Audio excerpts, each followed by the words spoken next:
ఒక చిన్న గ్రామంలో చిన్నారి అమ్మాయి హన్వి తండ్రితో కలిసి నివసించేది. ఆమెకి చాలా నచ్చే విషయం ఏమిటంటే జంతువులతో ఆడుకోవడం. ఒకరోజు ఇంటి ముందర చిన్న ముద్దుల పిల్లిని చూసింది. అది తడిసిపో, కంపించిపో, భయంగా కనిపించింది.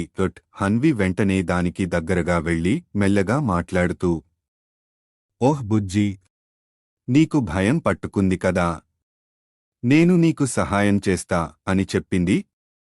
పిల్లి కొంచెం వెనక్కి తగ్గింది కాని హన్వి ప్రేమగా పాలిచ్చి ఓదార్చింది. కొన్ని రోజులలో పిల్లి పూర్తిగా హన్విని నమ్మింది. వారి మధ్య బంధం మరింత బలపడింది. పిల్లి ఎప్పుడూ హన్వితోనే ఉండేది.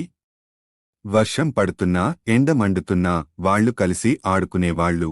ఒకరోజు హన్వి తండ్రి పనికి వెళ్లినప్పుడు తను ఇంట్లో ఒంటరిగా ఉండిపోయింది. అప్పుడు చీకటి అయ్యేసరికి హన్వికి కొంచెం భయంగా అనిపించింది. కాని పిల్లి దగ్గరగా వచ్చి మెల్లగా మ్యావని చెప్పింది. అది చూసి హన్వికి ధైర్యం వచ్చింది.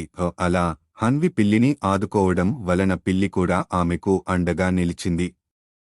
ప్రేమ, సహాయ సహకారాలు ఎవరినైనా మంచి స్నేహితులుగా మార్చుతాయి.